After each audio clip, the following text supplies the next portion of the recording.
Gedeón fue un hombre valiente que, a diferencia de los 300 espartanos que al final fueron derrotados en las Termópilas, los 300 guerreros israelitas comandados por Gedeón sí terminaron siendo victoriosos, a pesar de que se estaban enfrentando a una fuerza militar muy superior a ellos. A estos guerreros israelitas les sería imposible humanamente defenderse ante una fuerza tan poderosa, que en esos tiempos los madianitas estaban oprimiendo a la nación santa de Dios. Pero a pesar de todo esto, el Señor ideó una brillante estrategia, en la cual Gedeón y sus 300 valientes atacarían en la noche a un poderoso ejército madianita. Aunque no era raro que en la antigüedad guerreros intentaban emboscar a sus enemigos en la noche, era humanamente imposible que tan solo 300 guerreros pudiesen repeler a una fuerza militar tan numerosa. Pero el Señor intervino por los israelitas y les colocó un terror sobrenatural a sus enemigos, donde ellos, al caer en pánico, se empezaron a liquidar unos a otros. Todo esto gracias a que el ataque estaba siendo llevado a cabo en la noche, y los madianitas no se daban cuenta que estaban alzando su espada contra sus propios compañeros. Nunca en la historia de Israel, ni tampoco en el mundo, se volvería a repetir una historia en la cual una fuerza militar tan minúscula acabase con una fuerza militar tan poderosa. Esta era una prueba innegable de que Dios estaba bendiciendo al pueblo de Israel, pero a pesar de que Dios hizo que Gedeón tuviese múltiples victorias militares, este terminó pecando terriblemente y levantó un efod de oro, es decir, un gigantesco y repugnante ídolo de oro, con lo cual los israelitas y la familia Gedeón se terminó prostituyendo ante él.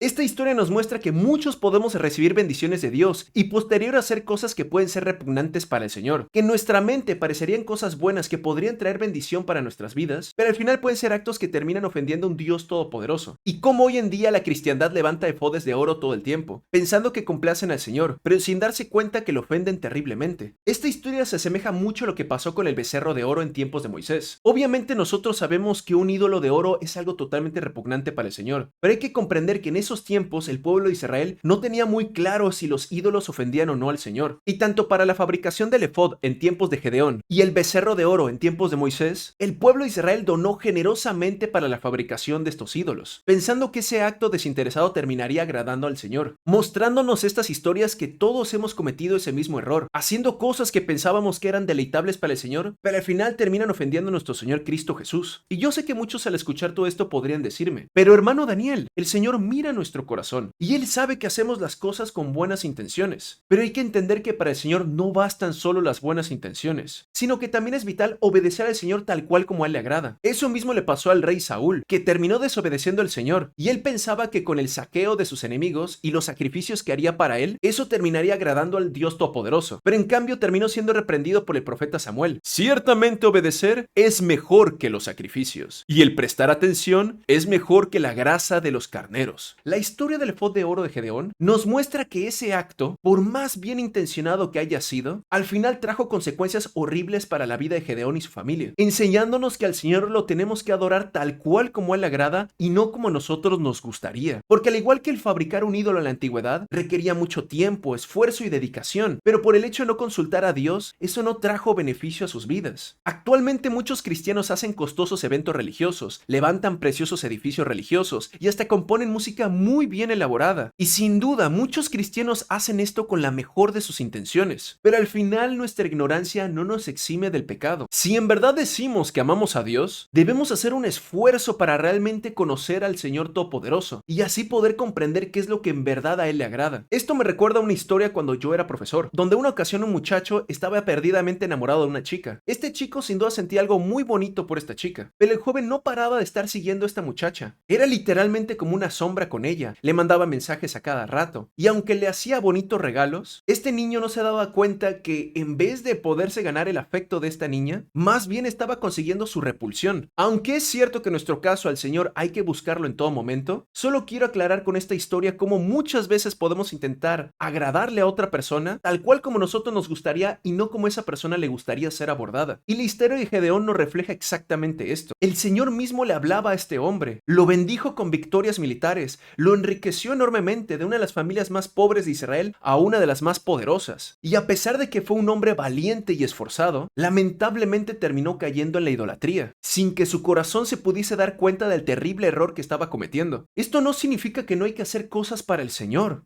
Ni tampoco se trata de desanimar a las personas de que si estabas en un error, ahora te tienes que sentir mal y ya no hacer nada para el Dios Todopoderoso, sino más bien aprender a que primero antes de hacer algo grande para Dios, hay que consultarlo primero, para que así toda esa energía y todo ese ímpetu que tienes pueda ser direccionado adecuadamente para adorarlo tal cual a Dios como Él quiere. Pero primero hay que buscar al Señor de corazón, para que así Él nos pueda guiar para saber cómo debemos actuar, tal cual como lo dice la palabra, donde dice lo siguiente: clama a mí, y yo te responderé, y te enseñaré cosas grandes y ocultas que tú no conoces.